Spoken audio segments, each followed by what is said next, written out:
수십 년간 피땀 흘려 모은 내 노후 자금 20억이 은퇴 직후 단 1년 만에 10억으로 줄어든다면 여러분은 버티실 수 있겠습니까? 이건 단순한 상상이 아닙니다. 많은 분들이 노후 준비의 정답이라고 믿는 S&P 500. 하지만 리서치 자료에 따르면 바로 2022년 이 S&P 500 지수는 25%나 폭락했습니다. 자산을 불려나갈 때는 최고의 무기였던 S&P 500이 돈을 인출해서 생활해야 하는 은퇴 시점에는 가장 무서운 공포가 될 수 있다는 뜻입니다. 더 이상 월급도 없는데 손실을 확정하며 생활비를 꺼내 써야 하는 끔찍한 상황에 놓이는 것이죠. 이 영상을 끝까지 보시면 여러분은 왜 S&P 500 올인 전략이 은퇴자에게 치명적인지 그 구조적 이유를 명확히 이해하고 연 15% 월배당 같은 위험한 함정을 피하는 법과 여러분의 노후를 마르지 않는 현금 흐름으로 바꿔줄 단 하나의 투자 전략을 확실히 알게 되실 겁니다.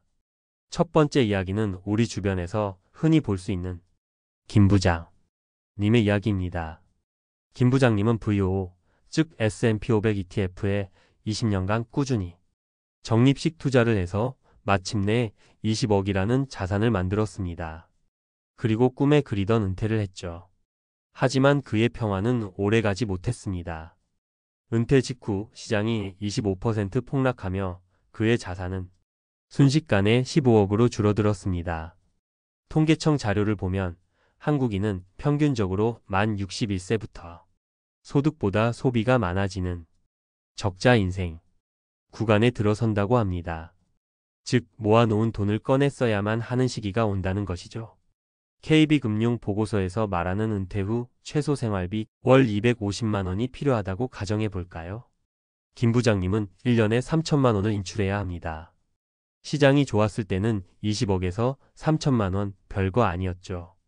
ETF 15주만 팔면 충분했습니다. 하지만 자산이 15억으로 쪼그라든 지금은 똑같은 3천만 원을 마련하기 위해 20주를 팔아야 합니다. 즉 가장 헐값일 때 내 소중한 자산을 더 많이 내다 팔아야 하는 최악의 상황에 처한 겁니다. 이것이 바로 전문가들이 말하는 인출 시기 변동성의 진짜 공포입니다. 이런 불안감 때문에 많은 분들이 구원투수를 찾아 나섭니다. 바로 높은 월배당을 준다는 ETF들이죠. 실제로 한 언론 보도에 따르면 올해 상장된 ETF 중에 개인 투자자들이 가장 많이 사들인 상위 10개 중 7개가 커버드콜이라는 월배당 상품일 정도로 그 인기가 대단합니다.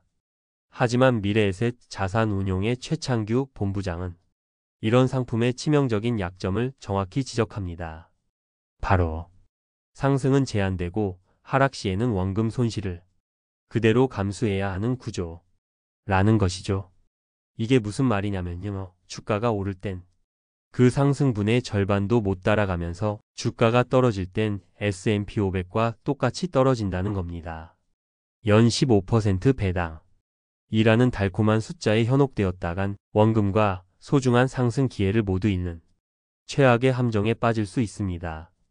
자, 지금까지 우리는 은퇴 자금 운용이 가장 큰 두 가지 함정에 대해 알아봤습니다. S&P 500의 배신, 그리고 월배당 ETF의 함정. 하지만 좌절하긴 이릅니다. 지금부터가 진짜 중요합니다. 이 위기를 기회로 바꾼 사람들의 지혜를 엿볼 시간이니까요.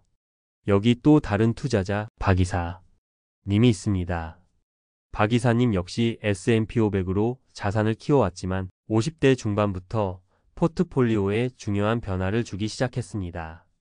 S&P 500 비중을 점차 줄이는 대신 꾸준히 배당을 늘려온 우량 기업에 투자하는 ETF 비중을 40%까지 늘렸습니다. 그리고 2022년 모두가 공포에 떨던 그 하락장이 찾아왔습니다. 박 이사님의 S&P 500 계좌 역시 손실을 피하지 못했죠. 하지만 그는 김 부장님과 달리 평온했습니다. 왜였을까요? S&P 500 계좌와는 별개로 배당 ETF 계좌에서 연 3.5%가 넘는 배당금이 매달 월급처럼 따박따박 들어왔기 때문입니다. 그는 이 돈으로 생활비를 충당하며 단 한 주도 헐값에 팔지 않고 시장의 회복을 차분히 기다릴 수 있었습니다. 여러분이라면 이 상황에서 어떤 선택을 하셨을 것 같나요? 박 이사님의 성공 요인은 단 하나입니다. 자산을 팔아서 생활하는 것이 아니라 자산에서 나오는 현금 흐름으로 생활하는 시스템을 미리 구축한 것. 이것이 바로 우리가 S&P 500의 대안으로 찾아야 할 단 하나의 핵심 배당 성장 전략입니다. 그렇다면 오늘 영상의 제목에 대한 답을 드릴 시간입니다. 지금 갈아타야 할 단 하나의 종목, 바로 미국 대표 배당 성장 ETF SCHD입니다. 이 ETF는 단순히 배당만 많이 주는 기업이 아니라 아주 까다로운 조건을 통과한 100개의 초우량 기업에만 투자합니다.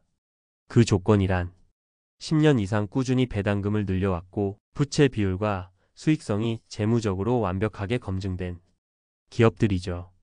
SCHD의 평균 배당률은 약 3.5% 수준으로 S&P 500의 3배에 달합니다. 그러면서도 운용 보수는 0.06%로 세계 최저 수준이죠.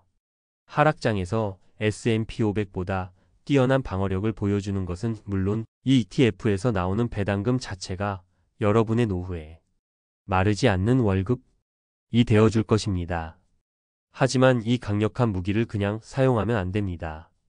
반드시 절세라는 만능 열쇠, 연금 계좌 안에서 운용해야 합니다. 국내에는 에이스 미국 배당 다우존스 ETF라는 이름으로 똑같은 상품이 상장되어 있습니다. 이 상품을 여러분의 연금 저축펀드나 IRP 계좌에서 사 모으는 겁니다. 그렇게 하면 어떤 일이 일어날까요? 첫째, 배당금에 붙는 세금 15.4%가 면제됩니다. 세금을 떼지 않으니 재투자를 통해 복리 효과가 극대화되죠. 둘째, 55세 이후 연금으로 수령 시 3.3%에서 5.5%의 아주 낮은 세율만 적용받습니다. 연간 최대 900만원까지 주어지는 세액 공제 혜택은 덤이고요. 여기서 보너스 팁 하나를 더 드리겠습니다. 여러분의 포트폴리오에 최후의 보루를 세우는 방법입니다. 리서치 자료에서 제시된 것처럼 포트폴리오의 20% 정도는 고정지수연금, 즉 FIA와 같은 원금 보장형 상품을 고려해 볼 수 있습니다. 시장이 아무리 폭락해도 내 원금은 100% 지켜주면서 시장이 상승할 때는 미리 정해진 상한선, 예를 들어 8%까지 수익을 얻는 구조입니다. 한 연구에 따르면 포트폴리오의 일부를 이런 상품으로 구성했을 때 소득 안정성이 무려 35%나 높아지는 효과가 있었다고 합니다. 내 자산의 마지막 안전핀 역할을 해주는 셈이죠. 오늘 이야기의 핵심은 S&P 500을 전부 버려라 가 아닙니다. 자산을 쌓아가는 단계에서 자산을 지혜롭게 쓰는 단계로 넘어갈 때 우리의 성장 엔진이었던 S&P 500과 함께 이제는 든든한 현금 흐름 엔진인 SCHD의 균형을 맞춰야 한다는 것입니다. 자산을 모으는 것과 그 자산을 지키며 쓰는 것은 완전히 다른 차원의 지혜가 필요합니다. 하지만 두려워하지 마십시오.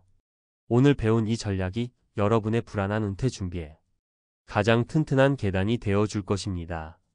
지금 당장 여러분의 연금 계좌를 열어 보십시오. 그리고 내 포트폴리오에 현금 흐름을 만들어줄 배당 성장 ETF의 비중을 단 10%라도 좋으니 편입하는 계획을 세워 보시기 바랍니다. 여러분은 노후 현금 흐름을 위해 어떤 계획을 세우고 계신가요?